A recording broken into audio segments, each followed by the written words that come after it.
YouTube. Sorry for the very random location.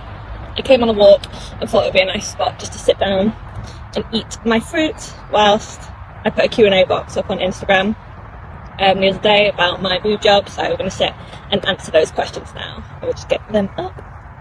So for those of you who don't know, I had my breast augmentation done. It's coming up a year post-op now. It was on the 13th of May 2024, so we're about 2 weeks away from being a year post-op, which is exciting. So I figured I would do a Q&A about whatever you guys want to know sort of a year on. Let me grab this question box up. There's obviously some very inappropriate ones on here, which I will not be reading out. Okay, so a couple of people asked where I got it done, and I got it through a surgeon called Dr. Fazell. He works for Refresh Cosmetics, and I got it done in London on Harley Street. But as far as I'm aware, he works out of different clinics. So I think he does a clinic in London, in Windsor, and in Slough. So all sort of South England vibes, and I think they're different costs. Sort of, I think the more expensive ones are in London, and the further out of London you get, the cheaper his rates are. For me, the date just worked in London, and it was easy for me to sort of commute there. So that is why I went with the London price. There wasn't that much price discrepancy between London and like Slough. It's just what worked best for me, getting it off work and stuff. So in terms of how much it cost me £6,000, roughly around that, and that included everything. So that was my consultation, I had a second consultation, obviously the operation, and then all of my post-op stuff as well. So everything, it was included under that. I have done it under finance, so I took out a loan and I'm paying the loan back, but I paid it off sort of for them in full. They do offer finance themselves, but obviously the interest rates are quite high, so I found other ways of doing that. But I would shop around. For me, the cost sort of varied anywhere between £4,000 to £8,000, but I didn't necessarily pick one over the price over the other. For me, I wouldn't want to go too cheap, just because obviously it's something you're doing to your body, and I would want to make sure I was in good hands. But that leads on to the next question in terms of how I chose my surgeon and how I chose where I went. So he was recommended by a friend to me. She works as his like social media secretary, and she had hers done as well.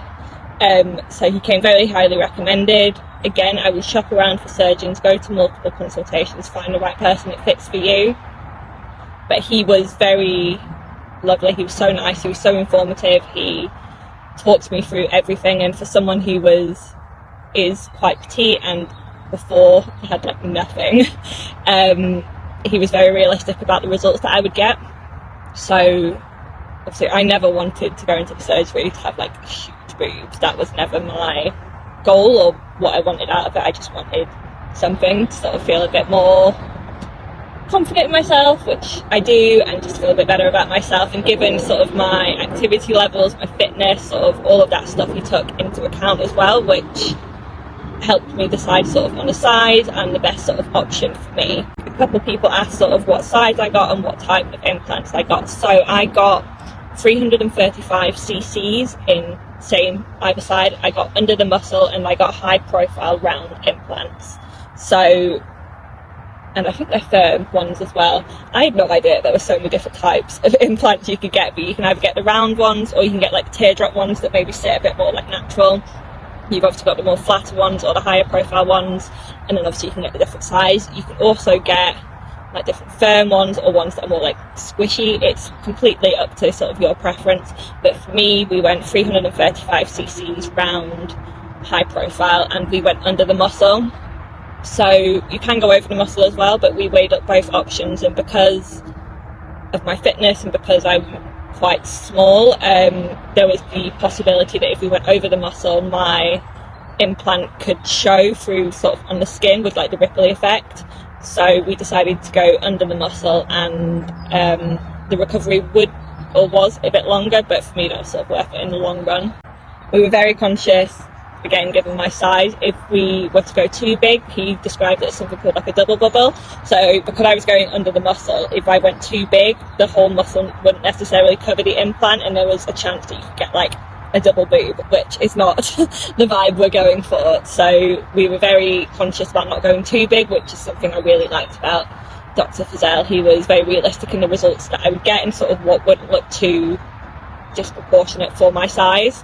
So I was really, really happy with the conversations with him. That was my first consultation. I think initially on the first consultation we decided on 300 cc's, and that was, personally for me, I was just going in a bit maybe over cautious and a bit scared. So I went back for a second consultation. I figured maybe we can go a little bigger, and we sort of tried on a couple more.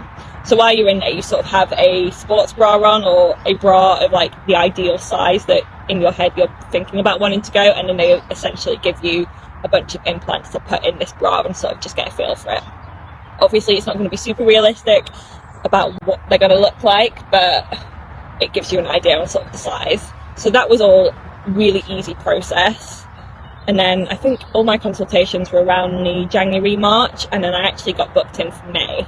So personally I just left it a little bit longer just because I needed to give work the heads up about having time off, which goes into my next question about the recovery. So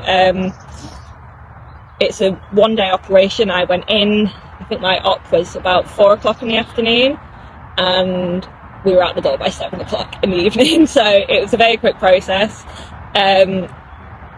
So easy though. My partner at the time took me, and they get you in, do all the checks, whatever, take you into pre-op, and then next minute I know it's about an hour and a half later and I'm waking up post-op. Once the anti-sickness and all the nausea stuff wears off, they make sure you're good to go. You get your antibiotics and your sort of pain relief medication, and you're on your way home. So I was home that evening. I had my pregnancy pillow in bed, and I think I was just passed out from the anaesthetic still.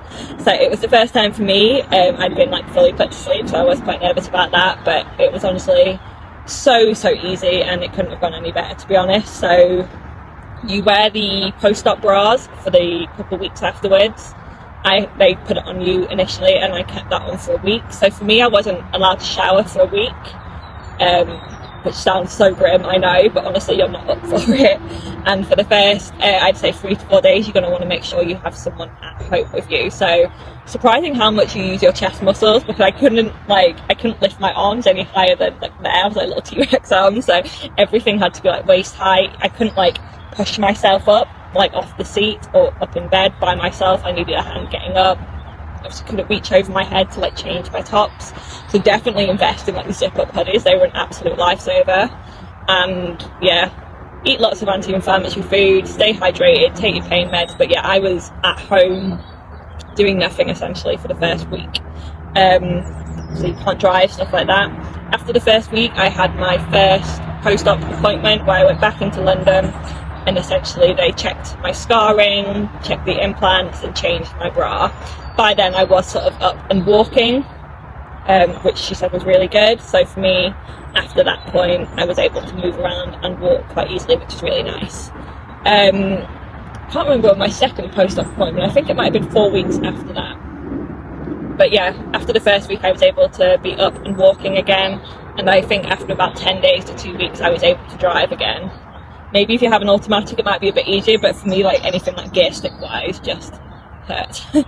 But I think being under the muscle, the recovery is a little bit longer. I can't speak for over the muscle, but I think the recovery is a little bit quicker. Sorry, that was very waffly. A lot of people have asked about terms of training and the gym and stuff. So like I said, I was up and walking about 10 days, 2 weeks afterwards, and that was basically all I was doing for the first 2 to 3 weeks.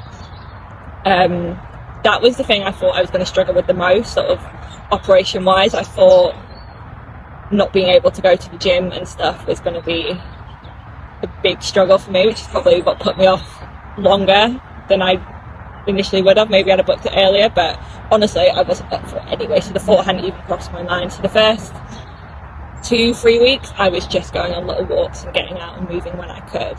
After about 3 to 4 weeks I started going back to the gym and just doing things like the Stairmaster, like stationary bike, like fixed leg machines, so like the pin loaded machines, like your leg extensions, leg press, abductions and adductions, so anything like that where you're not moving or using your upper body and it's just purely leg focused.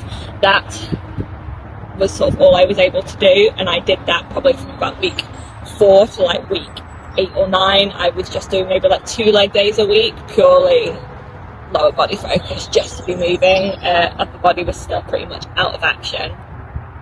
After about 8-9 weeks, I started going back in with upper body. This was mainly shoulder, back and arm focused. I haven't been training chest. I didn't particularly train it before, but I'm not doing it now sort of post-op.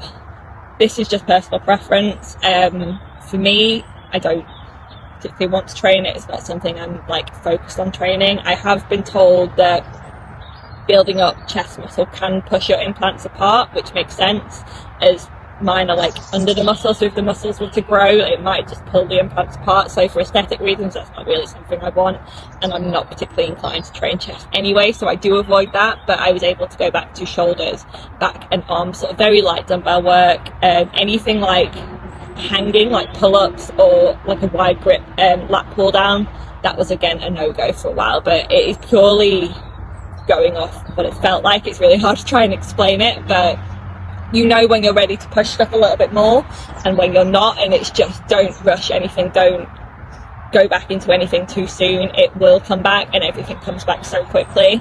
You don't have to stress about it. It's purely just getting a feel for it and starting light, take your ego out and just get moving. And yeah, 1 year post-op now, I'm doing everything that I was doing before with absolutely no pain and no issues. When I did go back to running eventually, I think after like 2-3 months, I started with like a boob band, or like basically just strap them down, or wear like a really, really high supported bra, or maybe 2 bras, just because it's not weird, to be honest. I've never ran with boobs before, so it was purely just to get used to it, and also like the implants were quite new, so I didn't want them like bouncing around, so I did strap them down. But honestly, everything comes back so easily. It's such an easy procedure. But yeah, training wise, absolutely fine. It was so much easier than I thought it was going to be. That was honestly my biggest issue. Someone asked, have you seen any signs of breast implant illness and what are my opinions on it? I haven't seen any for me. It's not something I struggled with, but signs of sort of breast implant illness can be like inflammation, sort of maybe allergic reactions. I think people get capsular contraction or something like that, which is where old scar tissue forms and it can become quite hard. I know people who have struggled with that and their surgeons have just sort of gone in and redone the surgery, or they've gone to someone else. It hasn't been something I've had an issue with. But again, shop around with your surgeons, ask all the questions, make sure you're not like cheaping out or going to someone who isn't highly recommended or trusted, because you are putting your body in their hands and you want it to be done right. So ask the questions, make sure you know and have all the information so you can make an informed choice basically. But Dr. Fazell, I honestly couldn't recommend him enough. I'm so happy with my results. I'm so glad I did it. And yeah, 1 year on, no regrets. And I think that pretty much covers all the questions people have asked. It was mainly about recovery, cost, where and who I got it from, and sort of training wise. So yeah, if I have missed anything or there's something that you wanted to ask, please do comment it below or drop me a message on Instagram, and I will be more than happy to have a conversation with you about it. So yeah, this is me 1 year on post surgery, and thank you for watching. I will see you in the next video.